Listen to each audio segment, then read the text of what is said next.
Hello. अस्सलाम वालेकुम sir. वालेकुम जी, कैसे हैं जी? आप ठीक हैं? शुक्र है सर अल्लाह का। आप सुनाए। जी जी, फाइन।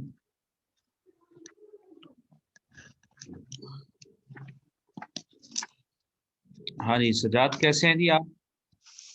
शुक्र है सर अल्लाह का। और उसामा आप कैसे हो? सर अल्लाह का शुक्र है। अस्सलाम वालेकुम। जी सर आप जी। कैसे हैं सर? जी जी, फाइन। मैं बाज़ का कंफ्यूज हो जाता हूँ, हालांकि आवाज में फर्क है सजाद और उसामा आपके, लेकिन मैं थोड़ा सा कंफ्यूज सा हो जाता हूँ। अभी मैं समझा था कि सजाद जब बोले तो मैं समझा हूँ कि उसामा वाज टॉकिंग, हालांकि काफी आवाज जैसे आवाज में फर्क उसका है। स्टाइल भी काफी नहीं सर, बोलने का स्टाइल भी उसामे का काफी मध्यम है। हाँ हाँ हाँ, ऐसा ही है। तो आप लोग आपस में कोई आप दोनों लाहौर से हैं आप लोग? जी सर। उसामा आप भी लाहौर से ही हैं? सॉरी सर, मैं यहाँ मौजूद नहीं था सर। आपने क्या कुछ पूछा है? जी मैं लाहौर से हूँ सर। लाहौर से। हाँ हाँ, नहीं नहीं, मैं लाहौर कैंपस से हैं ना आप दोनों लोग? जी जी। जी सर। चल सही है।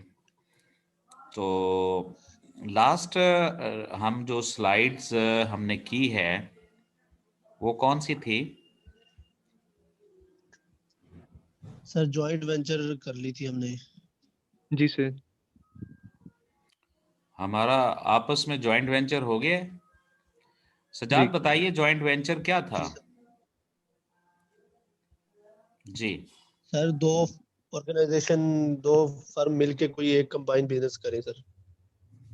हाँ जी, बिल्कुल ठीक है कि when two are more than two firms, independent firms, they join and involve in partnership and then start another new entity, new business, which is owned by two business independent firms, उनकी मलकियत होता है। उस नए establish business को हम joint venture कहते हैं। जबकि जो स्ट्रेटेजिक हमारा अलायंस है उसमें एक दो या दो से ज़्यादा फर्म्स मुख्तलिफ लेवल के ऊपर आपस में दे पूल देयर रिसोर्सेज मीन या अंडरस्टैंडिंग करते हैं कि जी जैसे डिस्ट्रीब्यूशन इकट्ठे कर सकते हैं, R&D इकट्ठे हो सकती है, रिसर्च एंड डेवलपमेंट। तो उन्होंने एक R&D लैब इकट्ठे बना के वहाँ कंबाइंड रिसर्च होती है जिसका बेनिफिट ए बी लेता है और बी भी लेता है। लेकिन अब ये हम इसे जॉइंट वेंचर नहीं कहेंगे, ये स्ट्रेटेजिक अलायंस होता है। Got it? जी सर। जी सर। हम अब आगे चलें जी। तो हम यहाँ से शुरू करेंगे और वो है reason for divestment and rationalization. हमें बाज़ का नेचुरली डाइवेस्टमेंट हमें करनी पड़ती है कि जब हमारी कंपनीज प्रोडक्ट्स जो SBUs के मुताबिक, पोर्टफोलियो एनालिसिस के मुताबिक वो डॉग्स बन जाएं mainly. So, on occasion, other than looking to grow, firms may divest themselves of non-core activities or business in declining sector. देखा, बिजनेस अब डिक्लाइनिंग सेक्टर में चला गया है तो कंपनीज डू फील बेटर कि जी हम इसे ख़त्म कर लें। This is what that is the like, तो रीज़न उसकी क्या हो सकती है?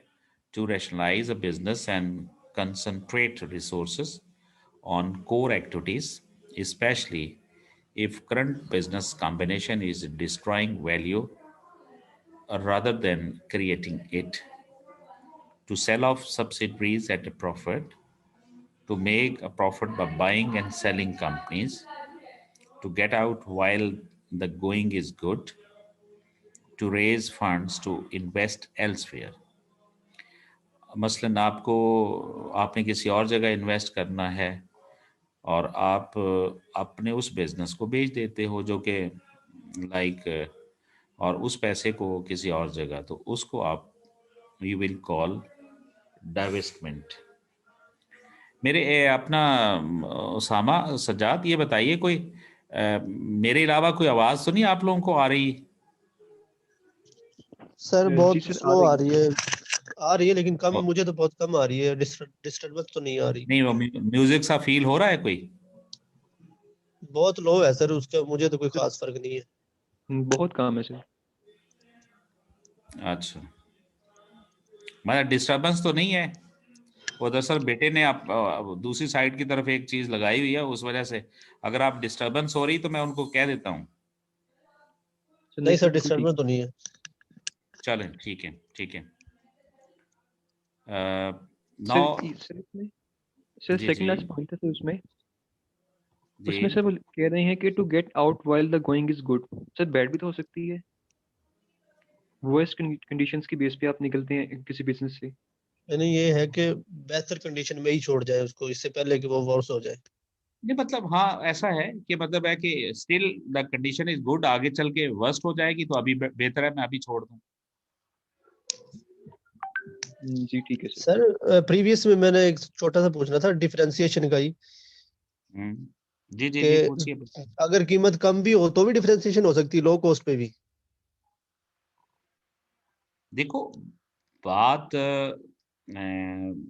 नॉर्मली ये होता है कि डिफरेंशिएशन तो ये है ना कि आप एक ऐसा यूनिक फीचर क्रिएट करते हैं जो दूसरे नहीं कर पाते।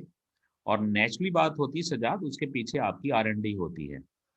और जो डिफरेंशिएशन आप करोगे, और उस पे मतलब है कि ऐसा हो सकता है कि एक कॉस्ट भी कम करें, लेकिन आपके पास देखो डिफरेंशिएशन के लिए वो प्रोडक्ट की परफॉर्मेंस दूसरों से इस तरीके से हो कि वो फंक्शन कोई और नहीं कर सकता हो, ये आपकी डिफरेंशिएशन ठीक हो गया सर, यानी कि कॉस्ट भी कम हो सकती है हो अगर सकती है। कंपनी के पास हो सकती है, आपके पास टेक्नोलॉजी ऐसे अच्छी है। ट्रिक्स आ गए हैं, ऐसी चीज है कि आपने वो पिन उस प्रोडक्ट में ऐसा डाला है कोई और नहीं कर सकता, और उसकी वजह से उसकी फंक्शनिंग बहुत बेहतर है। ठीक ठीक है हो जी। गया सर। तो देखिए, ये है demerger and management buyouts have become more common as conglomerates go out of fashions. ठीक है। अच्छा जी, रिमेंबर रैशनलाइजेशन पे आइए। रैशनलाइजेशन बाय द वे वैसे हम किसको कहते हैं? Step by step sir. नहीं नहीं बेटा, यहाँ ये उसामा स्टेप बाय स्टेप आपने वो ना, आपने रैशनैलिटी को यहाँ ले आए, ये और ये रैशनलाइजेशन है। जी वो तो है ना, रैशनैलिटी है। जी सर। सजाद, प्लीज। ये सर इक्विजिशन के वाले से तो कोई खास पता नहीं है रैशनल रैशनल का। हम्म। हम ये डाइवर्समेंट पढ़ रहे हैं ना, इसके वाले से तो रैशनलाइजेशन कोई नहीं समझा रही। अच्छा अच्छा, अनीक शाहिद प्लीज। अनीक, आप एक अच्छे अंडरस्टैंडिंग रखते हैं, थोड़ा सा बताइए रैशनलाइजेशन क्या चीज होती है?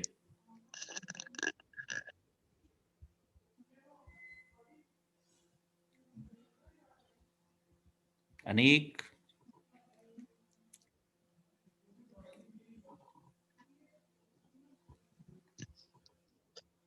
इसको तो समझ सर, जो लिखी हुई है सामने इसको पढ़ के तो समझ आ रही है वैसे। हाँ नहीं, मैं जरा इनपुट लेना चाह रहा था, मैं अभी अभी भी आपको इन्वॉल्व करता हूँ। चले सोनिया, आप बताइएगा बेटा। सोनिया, जी जी बेटा, बताइए बताइए। अस्सलामुअलैकुम सर। वसलाम, कैसे हो? ठीक है। हेलो। सोनिया, आपकी आवाज नेट का इशू है। में प्रॉब्लम है, जी नेट। सर। यहाँ पे आप लोग- आप फिर ऐसा है कि ठीक है, फिर अभी सर रहने मैं ये दीजिए। कह रही हूँ कि मेरी बेटा आपकी आवाज नहीं हम तक हेलो। पहुंचती। जी जी, वो it's it's not a clear जी।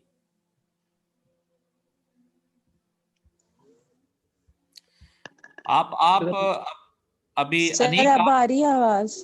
नहीं बेटा नहीं, वो क्लियर नहीं हेलो। है मेरा। जी जी, अनीक अनीक प्लीज।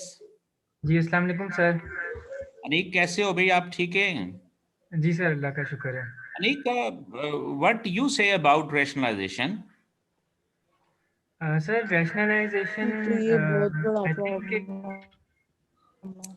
सोनिया आप बंद कर लीजिएगा, अपना माइक बंद कर लीजिएगा, आपकी वजह से वी आर बीइंग डिस्टर्ब्ड। जी जी अनीक प्लीज। जी sir, rationalization I think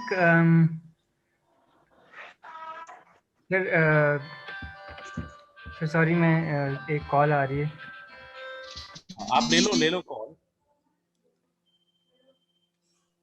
sir rationalisation को भी ऐसे कह सकते हैं कि हर एस्पेक्ट को देख के आप डिसीजन मेकिंग करते हैं। नहीं नहीं नहीं नहीं, no no no, this is not.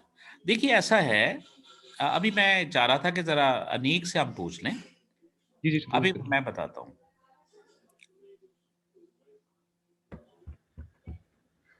Hello. जी जी जी सर। जी जी अनीक बताइएगा please. Sir I think rationalization would mean के कंपनी अपने सपोज करें उसकी डिफरेंट सब्सिडरीज हैं या डिफरेंट डिविजन्स हैं इन डिफरेंट कंट्रीज़ या इन डिफरेंट रीजन्स, तो वो उन सबको देखेगी कि वो स्ट्रेटेजिक फिट में फॉल करते हैं या नहीं, और दे वुड एनालाइज कि उनकी स्ट्रेटजी के साथ कौन कौन से डिविजन्स और सब्सिडरीज जो हैं वो उनके बिजनेस मॉडल को फिट कर रहे हैं एज अ होल कंपनी। अच्छा देखिए ऐसा है कि पहले जरा इस पे जो ऑर्गेनाइजेशन में want to reduce cost and overheads without actually selling off or divesting any parts of the business. You're not selling the business, rather you are trying to make profitable। और उसके बेहतरीन फिर ये होता है कि आप अपने लॉसेस को या अपनी प्रोडक्टिविटी को बेहतर करने के लिए आपको अपनी कॉस्ट को कम करना होता है। अच्छा, अब कॉस्ट कम करने के लिए आपको रैशनलाइजेशन करनी पड़ेगी। जिस तरह हम कहते हैं ना राइट साइजिंग, ठीक है।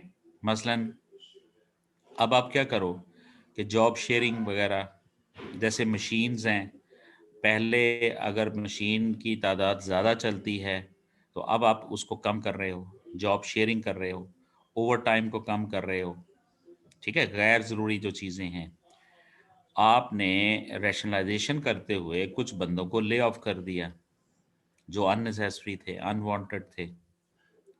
और चीज़ों को आपने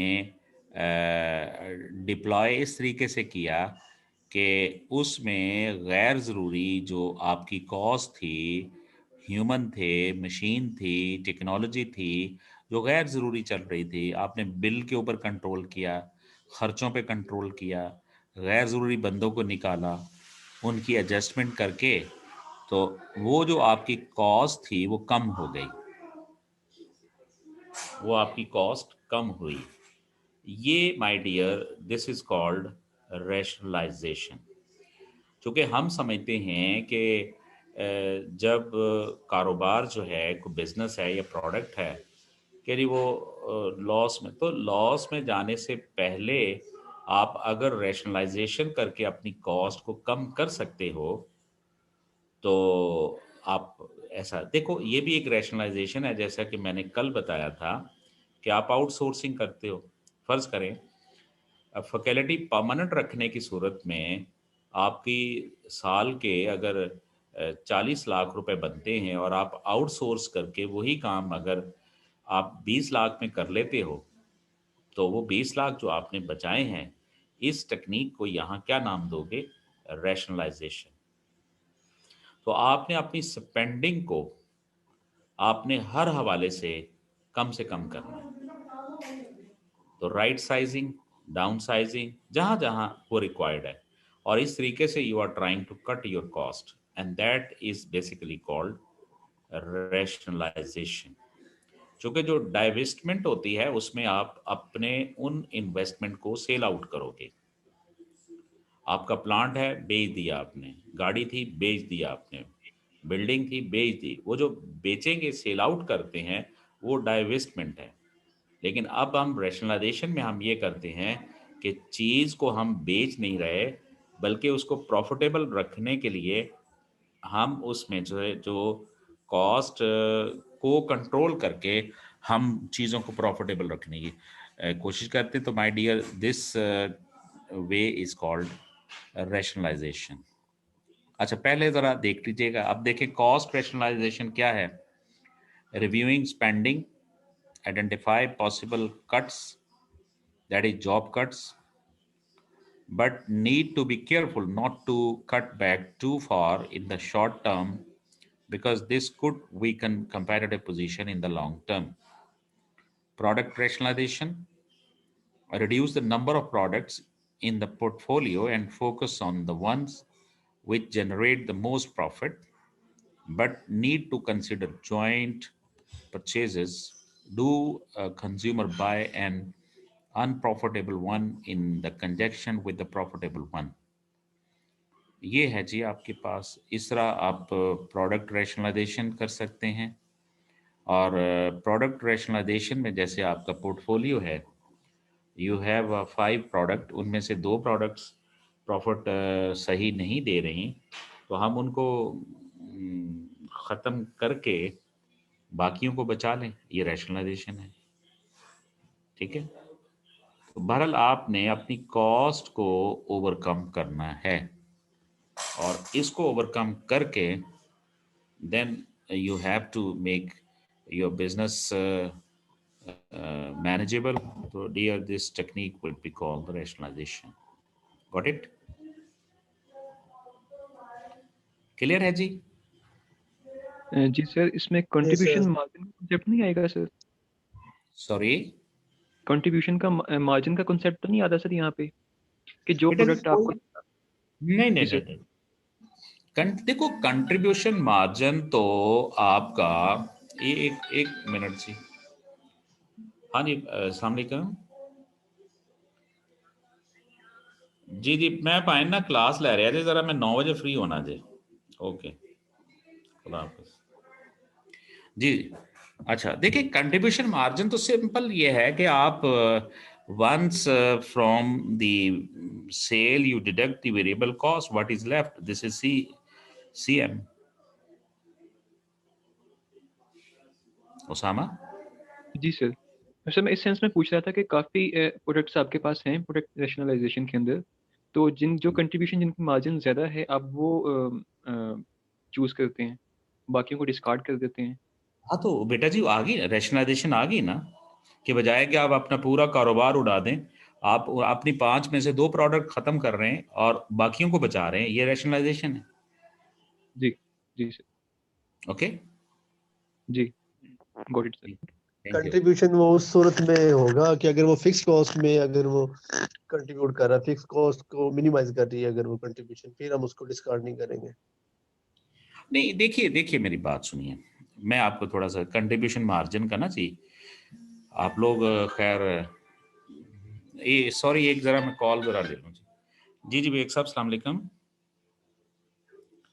हाँ जी बेग साहब, मैं ना अब ऐसे बात अभी कर लीजिएगा, और मैं वो ICMA की ना वो नेशनल बेस्ड क्लास हो रही थी ऑनलाइन। अच्छा, ज़रा चलो फिर मैं 9 बजे के बाद करता हूँ बात फिर, हैं? Okay, thank you.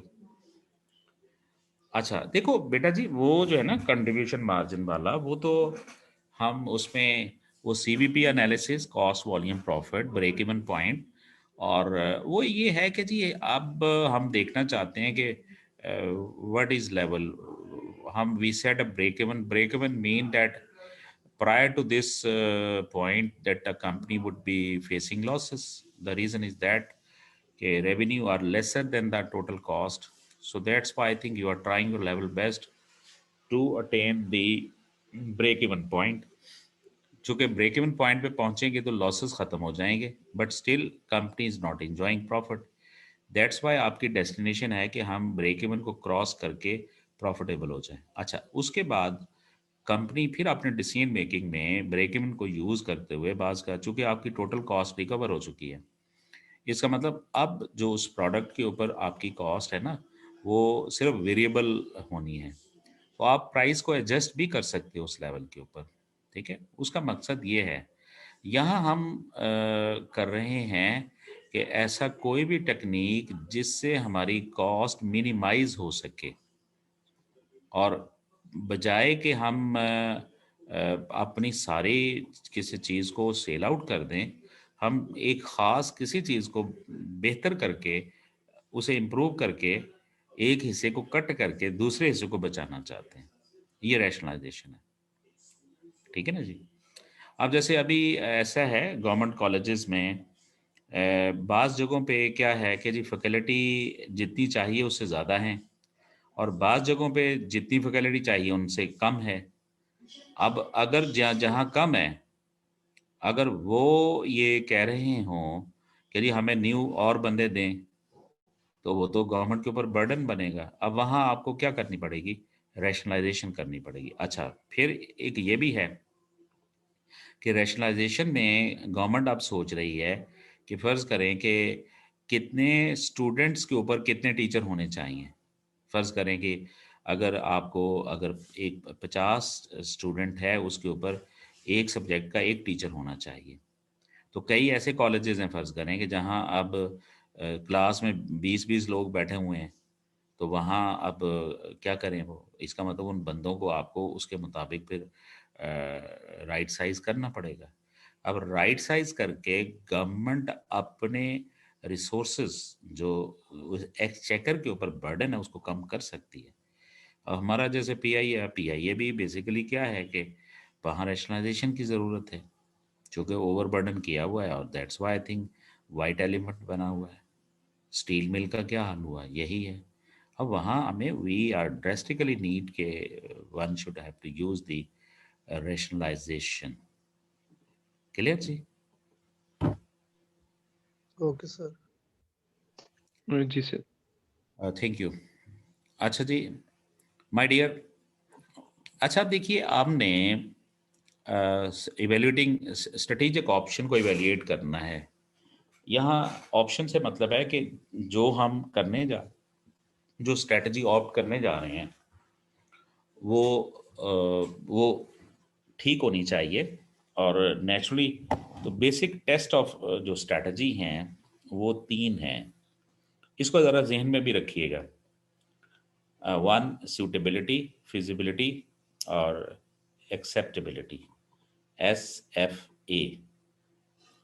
कि आपकी जो स्ट्रैटेजी जब भी आप वो हम फाइनल करते हैं, उसकी जो स्ट्रेटेजिक लॉजिक है उसमें सूटेबिलिटी पाई जाए, फिजिबिलिटी हो और एक्सेप्टेबिलिटी हो।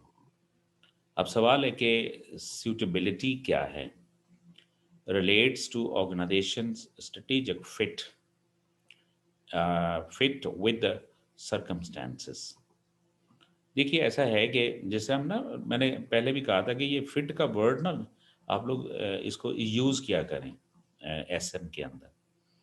तो आपकी ऑर्गेनाइजेशन के अंदर एक स्ट्रेटेजिक फिट विद सर्कमस्टांसेस। देखा, हम अगर कहें तो आपकी जो स्ट्रैटेजी ऑप्ट कर रहे हैं वो आपके एक्सटर्नल इन्वायरमेंट में अपॉर्चुनिटीज़ और थ्रेट के मुताबिक उसको रिलेट करें।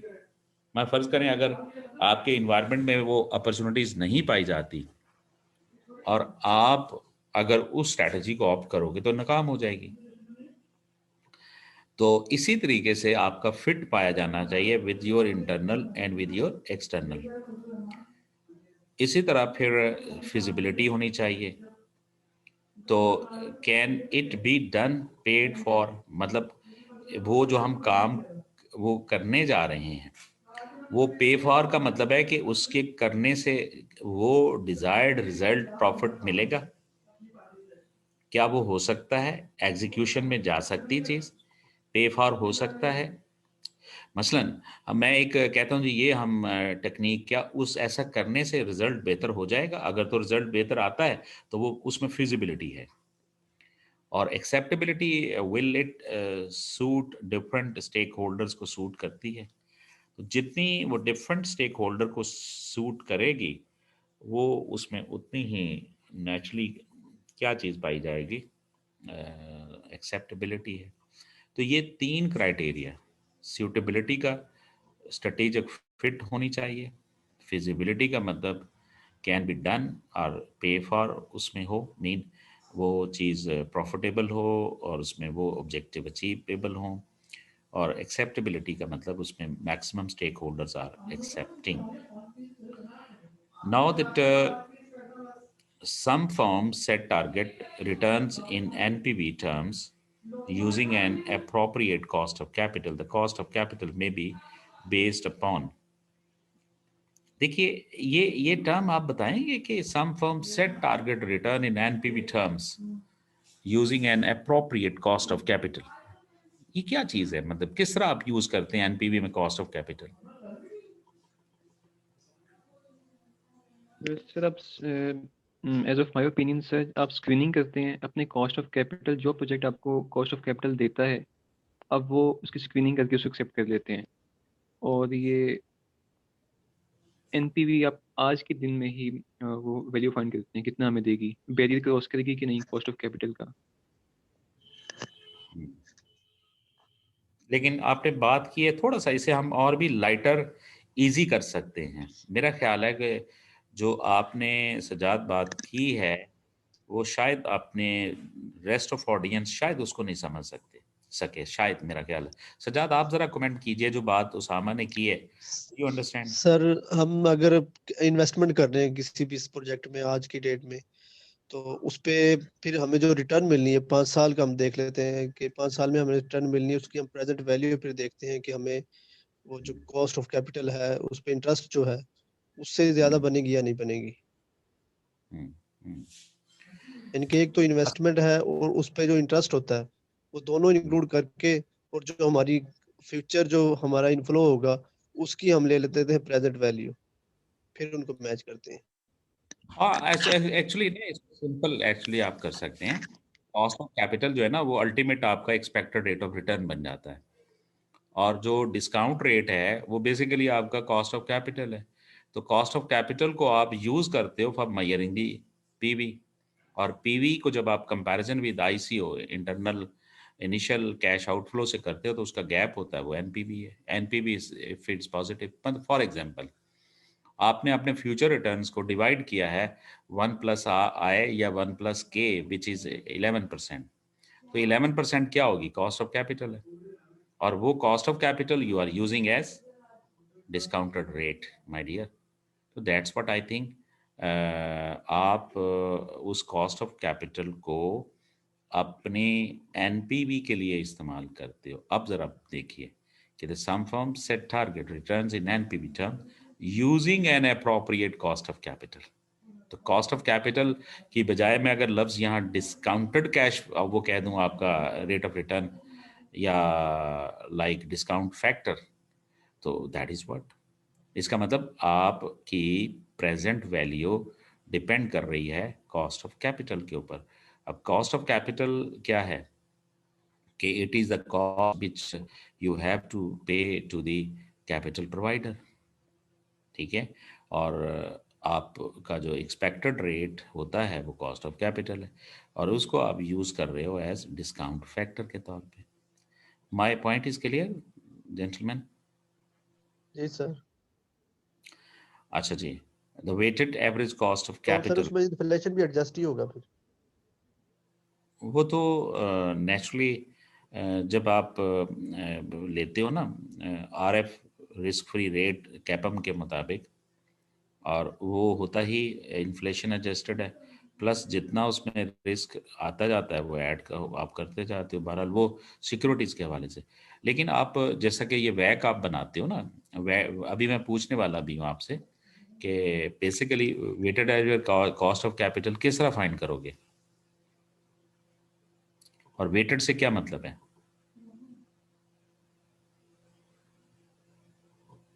वेटेड एवरेज सर इन्वेस्टमेंट को एवरेज कर लेते हैं, जितने भी हमने इन्वेस्टर को जो पे करना है, नहीं तो आप सारा इस का रेट डिफरेंट नहीं होगा जो नहीं, हमने नो पे करना है. नो बेटा, बेटा जी ये वैक के हवाले से बताइए. आप वैक फाइंड करें, फर्ज करें, किस तरह आप फाइंड करोगे?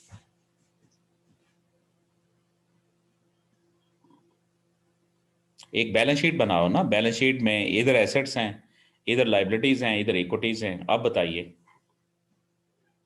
वैक फाइंड करना है, किस तरह करोगे?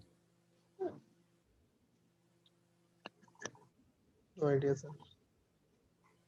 It's a good idea. Aneek,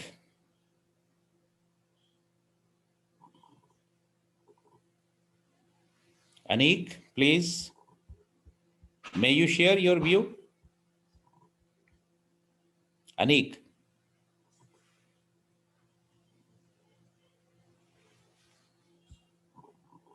Fahad आप बताइए।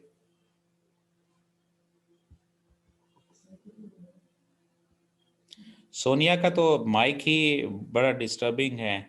सोनिया आप ठीक हुआ है माइक, जरा बताइएगा।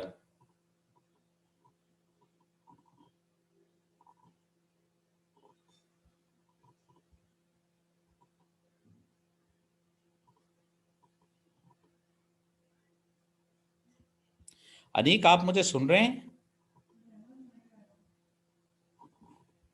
ओके। देखो सजाद, आपका क्या वर्जन है वैक के ऊपर? पहले मैंने ही बात की सर, उसामा ने अभी तक नहीं पूछा, अच्छा बताया। उसामा आप बताइएगा।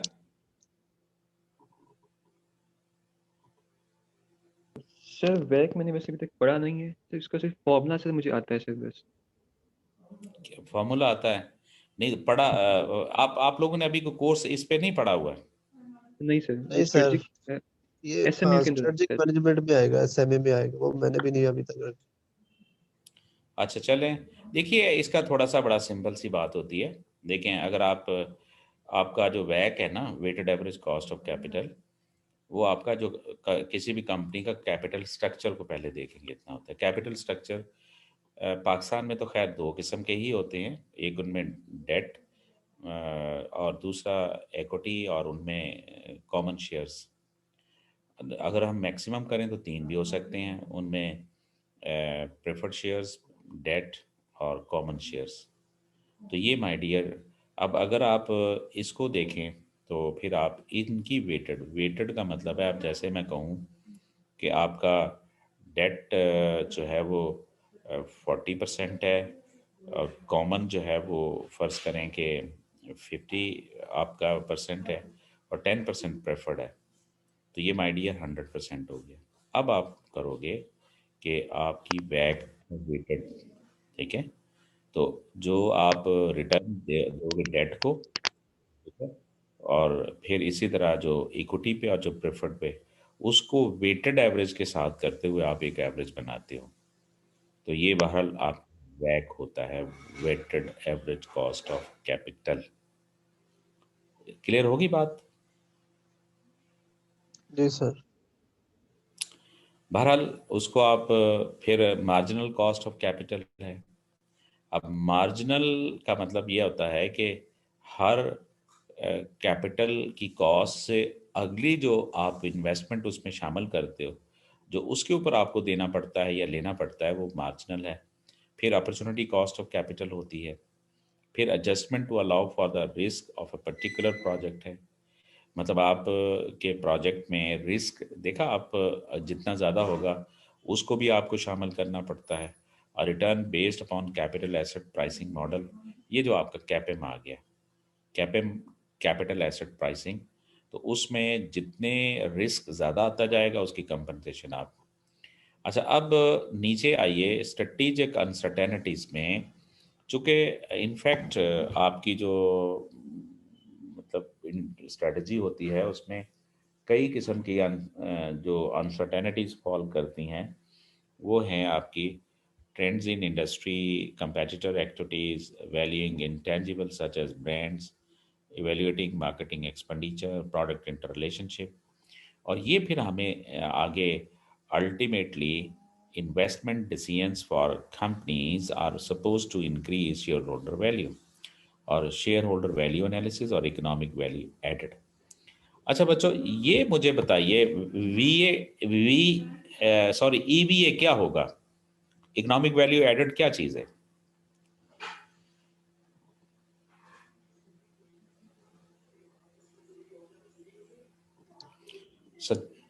सजाद आप सर बोलिए। सर जो हमारा प्रॉफिट होगा उसमें से इन्वेस्टर को जो हमने पे करना है वो माइनस करने के बाद जो बचेगा।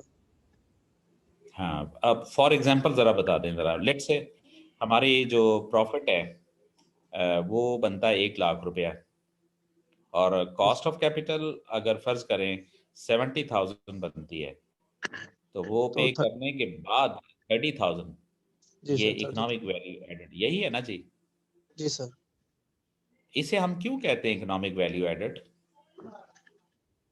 क्योंकि सर जो बिजनेस के पास तो वही रहेगा जो 30,000 होगा, बाकी तो हमने इन्वेस्टर को दे देना है। Exactly, thank you gentleman. ये है जी असल पॉइंट्स। मैं उसकी एक एग्जांपल थोड़ी सी देना चाहूँ कि अगर फ़र्ज़ करें हमारी जो अर्निंग्स हैं, वो जो नेट प्रॉफिट कह लें या कुछ उसमें, वो अगर हमारे पास 1 लाख है, और हमारी जो cost of capital in terms of figure wise भी अगर 1 लाख बनती है, तो वो 1 लाख तो हम पे कर देंगे शेयर होल्डर, जितना भी कैपिटल मिक्स अभी हमने बात की उन लोगों को। तो माय डियर, कंपनी ने हालांकि 1 लाख प्रॉफिट कमाया, लेकिन कंपनी के पास बचा कुछ भी नहीं। दैट्स व्हाट असल में ईवीए का मतलब ये होता है कि the income which was increased in true sense, it mean that profit, और प्रॉफिट के बाद उसमें से जो हमने कॉस्ट ऑफ कैपिटल पे किया, वो पे करने के बाद अगर कुछ इनकम जो बची, वो my dear that would be called the EVA.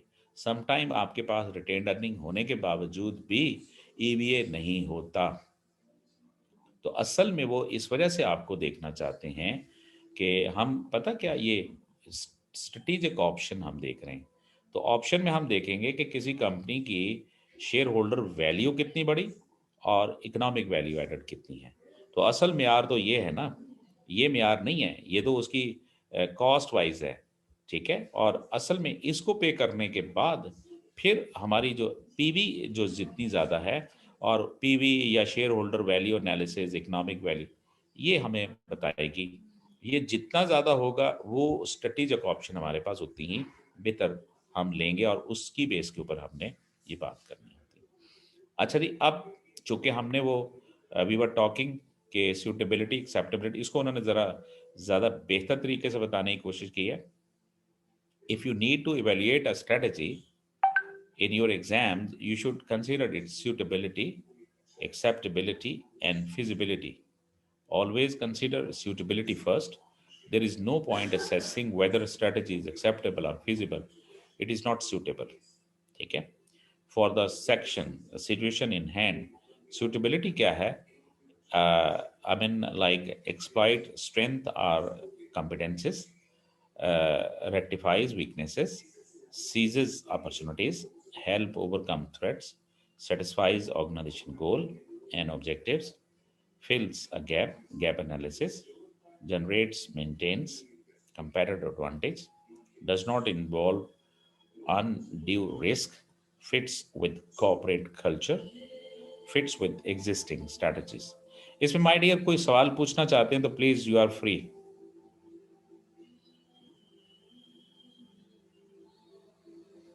आगे चलें। जी सर आगे पढ़ लें एक्सेप्टेबिलिटी। एक्सेप्टेबिलिटी में needs to be acceptable to stakeholders. Shareholders mean shareholders wealth, customers, management, staff, suppliers, banks, government, local governments, local communities, interest, pressure groups। और feasibility क्या है कि can the strategy be implemented, enough money, skills available, access to technology। अब जैसे फर्ज करें आप एक काम करना चाहते हैं, लेकिन टेक्नोलॉजी इज नॉट, आपकी एक्सेस ही नहीं है, तो इसका मतलब फिजिबल नहीं है। इसका मतलब हम उसे इम्प्लीमेंट नहीं कर सकते। We have a short of money, skills are not available, so access to material or other resources if required, management skills to lead strategy, sufficient time to implement will, competitor reaction make the strategy unworkable. So this is what, like, the three uh, tests for selecting, accepting the strategy, and for the evaluating strategic option. So SFA या SAF भी कह लें, लेकिन first of all suitability, फिर SAF acceptability, feasibility. असल में आपने ये ज़हन में रखना है कि टेस्ट ऑफ स्ट्रेटजी क्या है, कि वो suitable हो, acceptable हो और feasible होनी चाहिए. Do you have a question?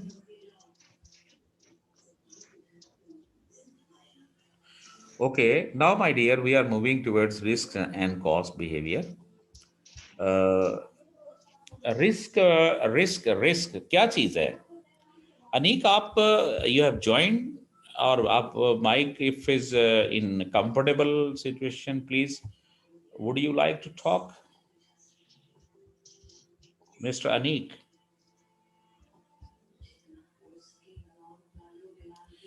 हाँ जी, अजीम भी आप ज्वाइन कर चुके हैं. अजीम कहाँ थे भैया आप? मिस्टर अजीम. अस्सलाम वालेकुम सर. वालेकुम सलाम. आपके ऊपर heavy penalties have been imposed. बिल्कुल सर. अच्छा, नहीं कहाँ थे आप? सर मैं ना थोड़ा सा वो सिलेबस वाइंड अप करने के चक्कर में पढ़ ही रहा था, तो अब मैंने अल्हम्दुलिल्लाह वो वाइंड अप कर लिया. मैं रिवीजन पे हूँ, आपकी कोशिश करूंगा, साथ साथ ही चलूंगा इंशाल्लाह. अच्छा, चलें. तो रिस्क को कौन डिफाइन करेंगे? What is risk? Sir anything which is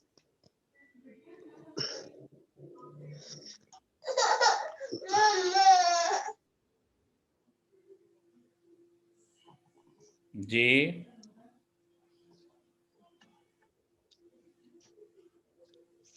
sir variability of expected outcome from expected outcome.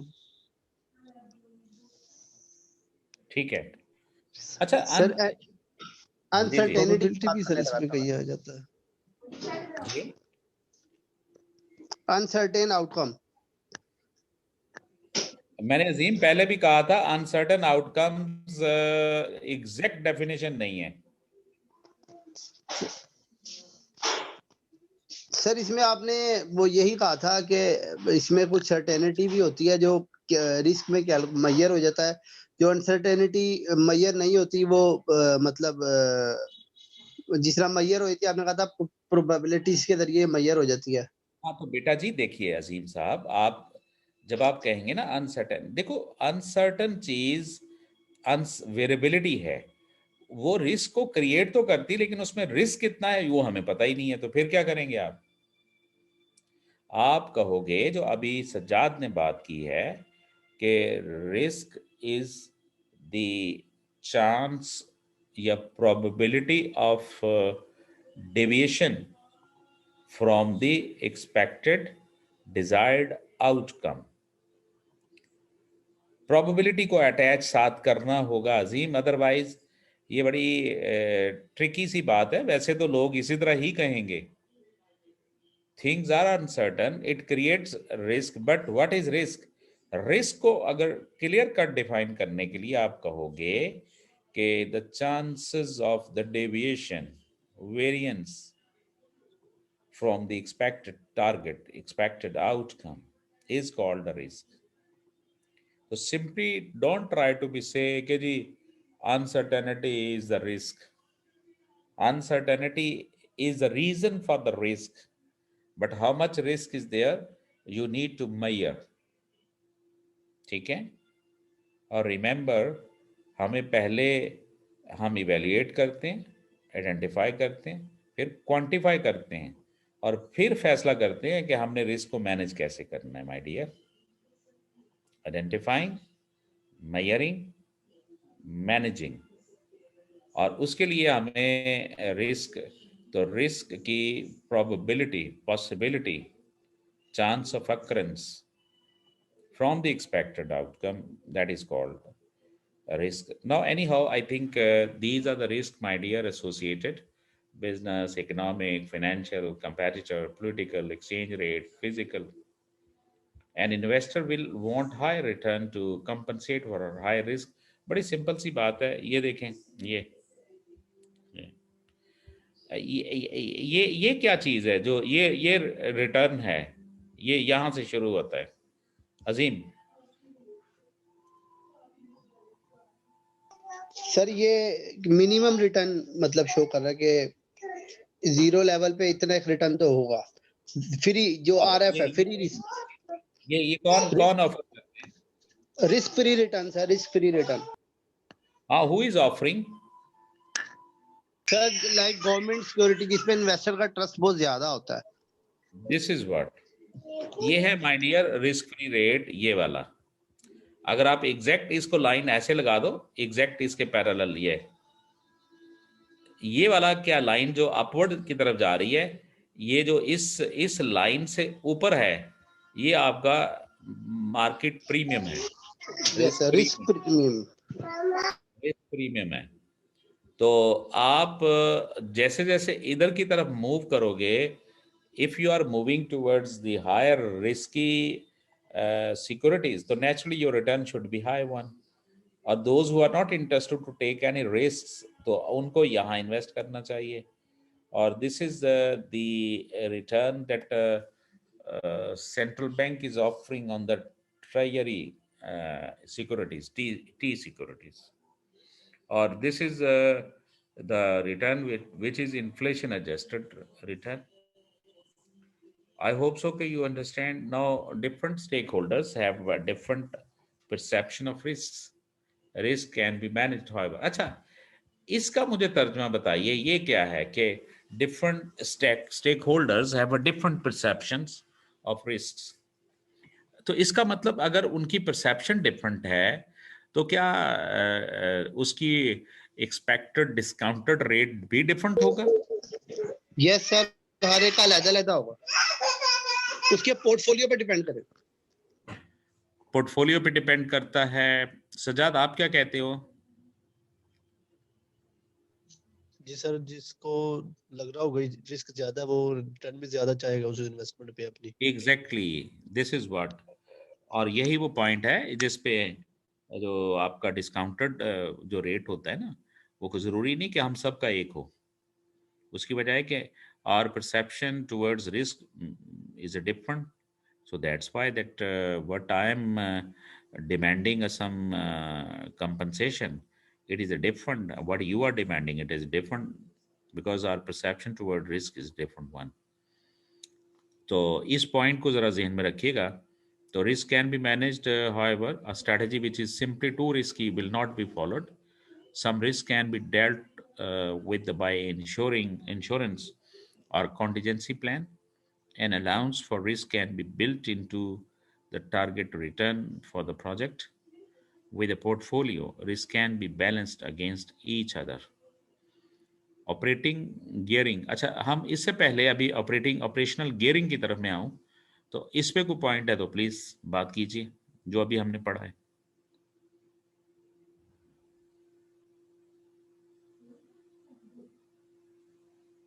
Ji sir, ये जो आपने परसेप्शन की बात की है, इसमें आपने पढ़ाया नहीं था वो attitudes of towards risk, like risk avoider, risk taker, ये वही चीज है ना? हाँ, नहीं वो तो है, लेकिन नेचुरली मैं यहाँ सिर्फ ये बताना चाहता हूँ कि आप लोगों को अपने एज ए होल फाइनेंस के लिए ये माइंड में रखना होगा, एसएम के हवाले से भी, कि वो आपकी परसेप्शन है ऑफ रिस्क, और स्टेक होल्डर में हैव अ डिफरेंट परसेप्शन। एक बंदा कहता है जी मुझे इससे ज़्यादा ये फैक्टर मेरे लिए रिस्की है, और दूसरा कहता नहीं है। वो एक उसकी कंपनसेशन मांगता है, दूसरा कहता है जी रहने दो जी, मेरे लिए तो कोई नहीं।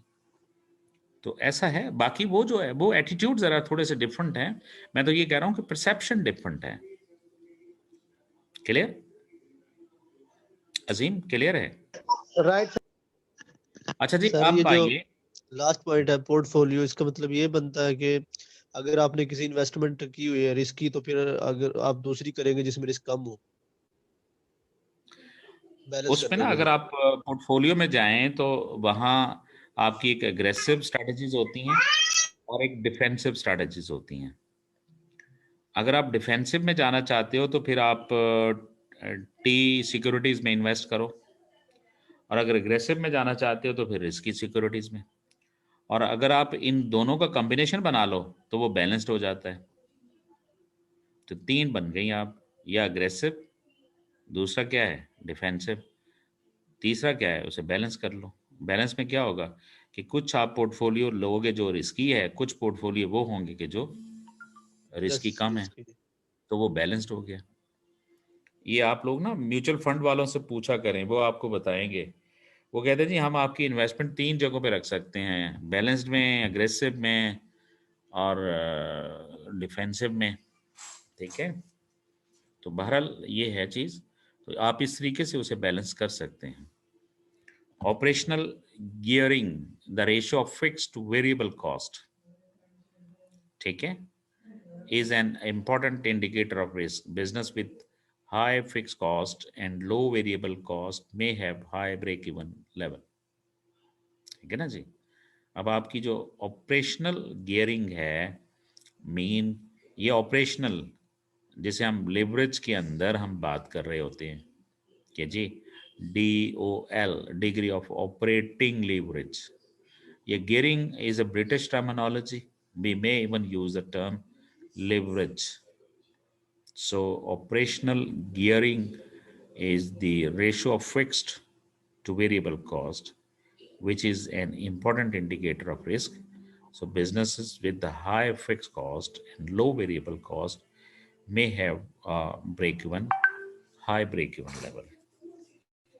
तो नेचुरली आपका अगर फिक्स कॉस्ट बहुत ज़्यादा है और वेरिएबल कॉस्ट जितनी कम है, तो आपका ब्रेक इवन पॉइंट उतना ही दूर निकलेगा। अगर आपकी वेरिएबल कॉस्ट ज़्यादा है, फिक्स कॉस्ट कम है, तो it mean you will be as early possible to attain your break even point. तो उसमें ब्रेक इवन का पॉइंट जो है वो ज़्यादा हाई नहीं होगा, दूर नहीं होगा। गॉट इट जी? Yes sir. सर मैंने एक चीज और पूछनी थी इसमें। मैंने वो जब चैप्टर 1 पर अब रिवाइज किया था ना, उसमें ये भी लिखा था, ये तो हाई मेरे ज़हन में कॉन्सेप्ट हाई फिक्स कॉस्ट का भी था, लेकिन अभी मैंने आपसे पूछना, उसमें ये लिखा था कि ऑपरेशनल या business risk occur due to firm do not achieve its target और do not implement its strategy properly due to operational risk. हाँ तो ठीक है, ये भी बिल्कुल ठीक है कि आपने स्ट्रेटजी को आपने इम्प्लीमेंट नहीं किया और आपका बिजनेस वो गोल अचीव नहीं कर सका, तो ये क्या है कि there is a chance that your business may not be able to attain the target that you are thinking. तो ये बिजनेस फेलियर होने के, ये क्या है, बिजनेस रिस्क है। सर अगर इसके हवाले से क्वेश्चन है तो हम क्या लिखेंगे, ये हाई फिक्स कॉस्ट वाला लिखेंगे या ये चीज लिखेंगे? पिताजी अब ये इधर आप इसको थोड़ा सा आप वो कर रहे हो, ये उन्होंने ऑपरेशनल गियरिंग, इसे DOL की बात की है, degree of operating leverage risk के ओके सर, गियरिंग। ये वो नहीं है जो आप कह रहे हो, ये ऑपरेशनल रिस्क है। ओके सर ठीक है, ये वो डिग्री ऑफ ऑपरेटिंग लीवरेज, ये DOL है, ये DOL, degree of okay operating. और I have mentioned gearing ratio is a British terminology, while leverage term is used by Americans, but it's the same thing. Right sir. Azeem आपकी मेहरबानी, आप मान लेते हो है ना। असल में चीजें मिक्सअप हो जाती है ना, इतना सिलेबस है, फिर मैं इसमें से आपसे क्लैरिफाई कर लेता हूँ। नहीं, मैंने कहा आप, बड़ी बात है, आप मान लेते हो मेरी बात। बिल्कुल सर। SM का कोर्स काफी मुश्किल नहीं है वैसे पढ़ाना? सर इसका मैंने पूरा बुक रीड कर लिया, जरा थोड़ा अजीब सी नेचर का इसमें है, इसमें सारी चीजें मिक्स की हुई हैं इन्होंने, फाइनेंस भी, स्ट्रेटेजिक भी, रिसर्च भी, पता नहीं क्या, और दूसरी थ्योरी भी, HR के हवाले से भी। नहीं, असल में तो देखो, बात तो आजकल हर चीज स्ट्रेटेजिक हो गई ना माय डियर। HR भी स्ट्रेटेजिक है, मार्केटिंग भी स्ट्रेटेजिक है, फाइनेंस भी स्ट्रेटेजिक है। जी सर, इसमें आप डेटाबेस भी उन्होंने IT भी लिया हुआ है, मार्केटिंग भी ली हुई है, HR भी ली हुई है, सारी चीजें ही इसमें हैं। सारी जब चीजें आप उन्होंने शामिल कर ली।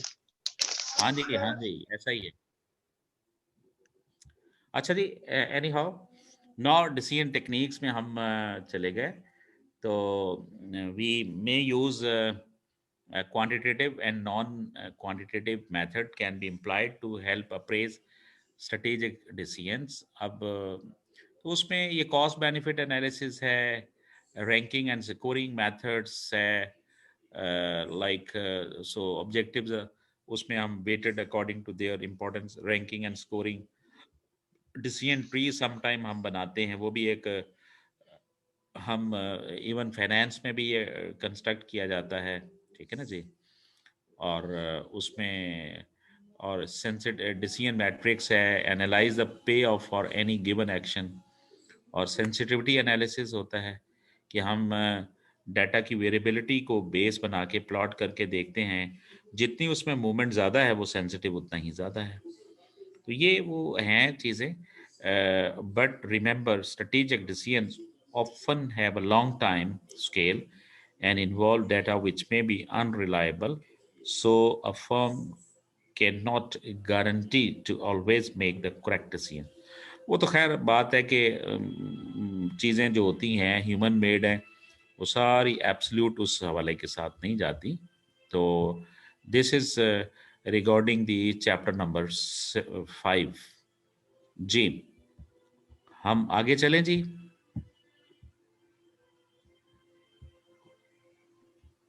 जी sir. Now this is information system and strategy, or naturally I think just like as army in order to win a war must have a very strong effective information system. मेरा ख्याल same is the story that we do have an information system, और इसमें strategic information system, strategic importance of फिर importance to different organization, impact of information system, IT on corporate strategy, level of corporate strategies वगैरह, और finally फिर हम इस information की basis के ऊपर we develop strategies like, ठीक है।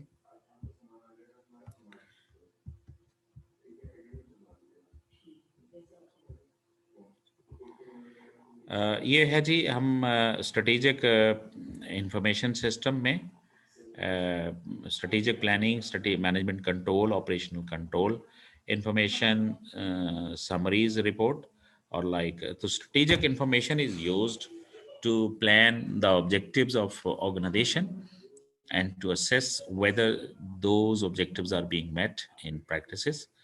So strategic information is derived from internal and external sources, summarized at a high level, relevant to the long term concern with the whole organization, both quantitative and qualitative, uncertain. Types of strategic information system.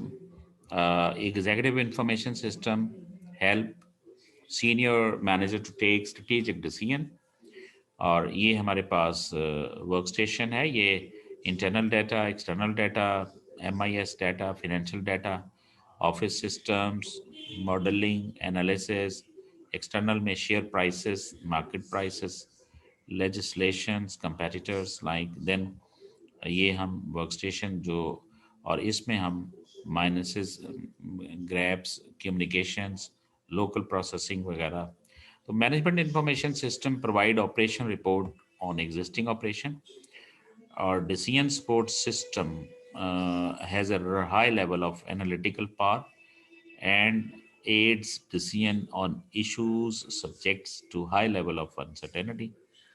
Value added works का भी हमें data चाहिए, क्योंकि जैसे जैसे product move करती है उसमें जो इंफॉर्मेशन, जो वैल्यू ऐड होती है उसका we should have the information, and that is facilitate the adding of value to products by the strategic use of information. They can link organizations and maybe businesses in their own right. Examples are airline booking systems and EDI, so system between suppliers and manufacturers.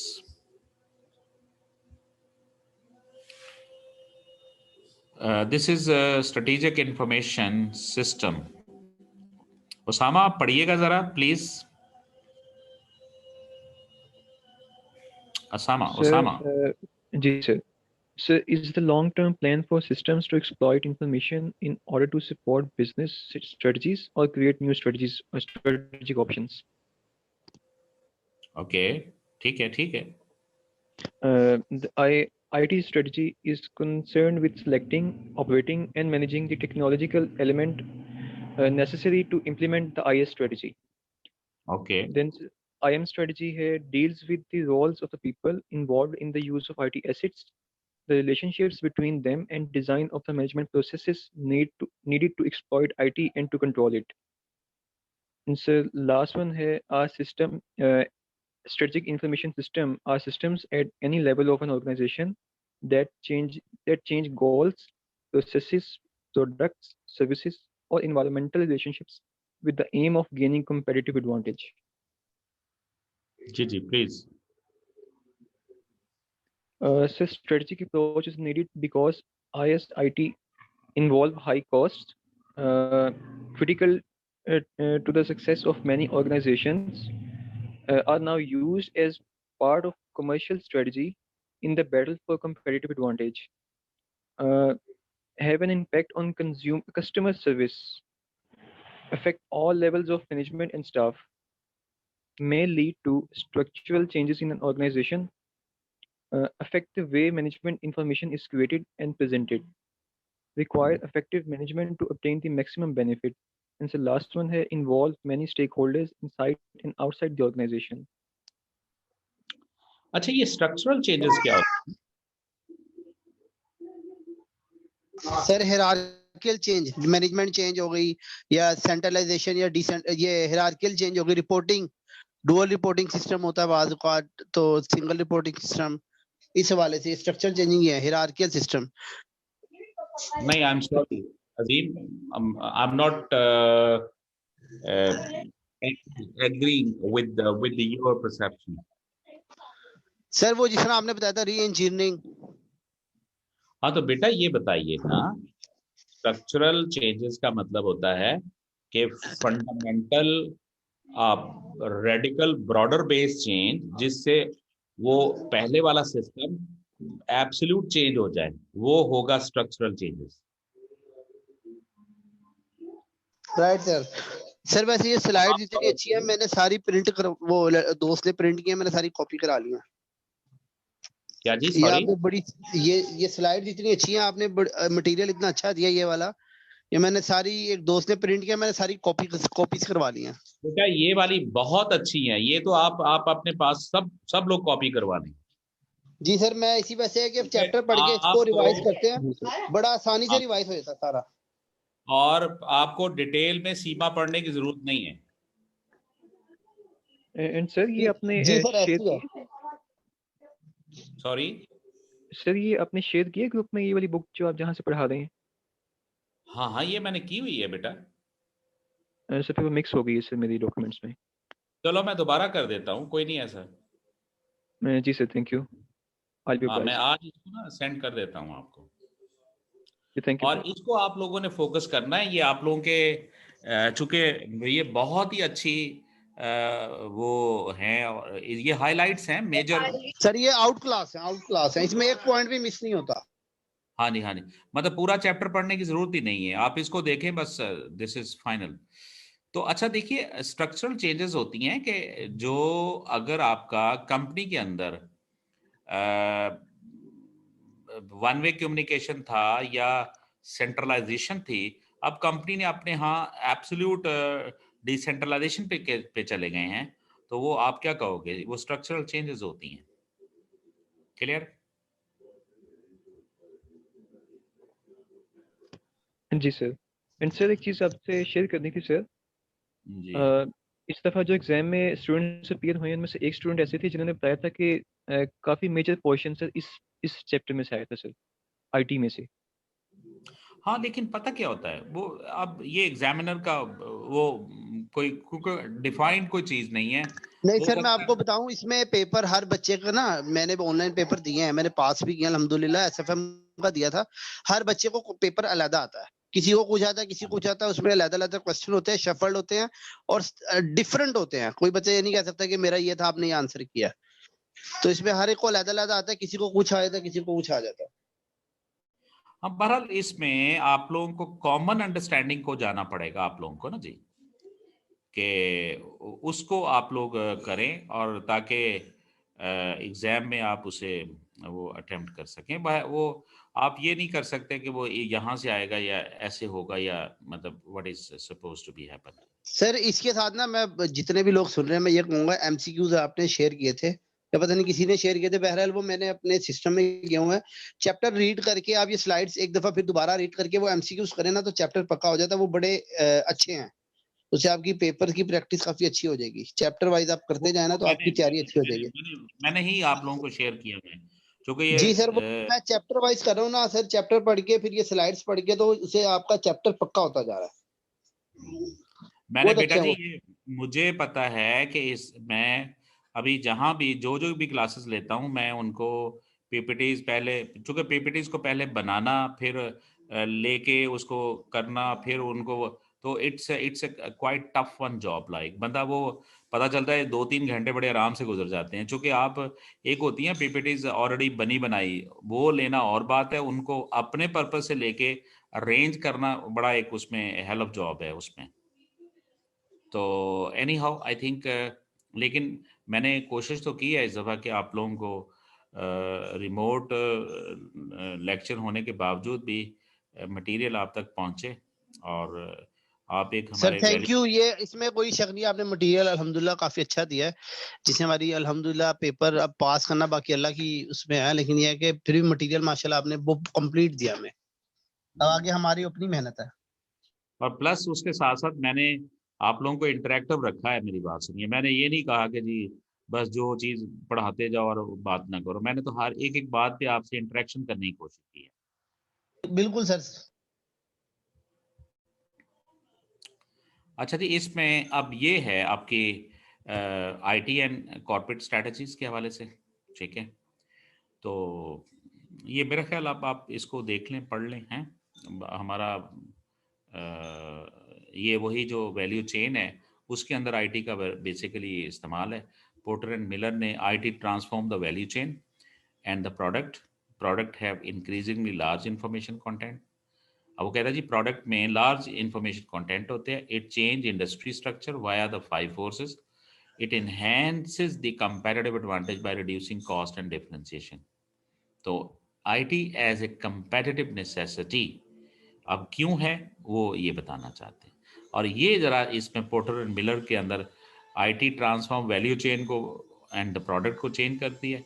Product have lot of large information. It change industry structure via the 5 forces or enhance competitive advantage by reducing costs and making differentiation. बाकी ये यहाँ इसका इस्तेमाल है, तो that is what मेरा ख्याल है। बाकी हमारे पास इसको जो है ना ये हम फिर यहाँ से आईटी एंड कॉर्पोरेट स्ट्रेटजी ये हम नेक्स्ट इसको लेके चलेंगे जी, ठीक है। ठीक है सर, इंशाल्लाह। जी सर, इंशाल्लाह। अब कोई क्वेश्चन है, कोई जनरल व्हाटएवर, कोई अगर बात करना चाहें जी प्लीज।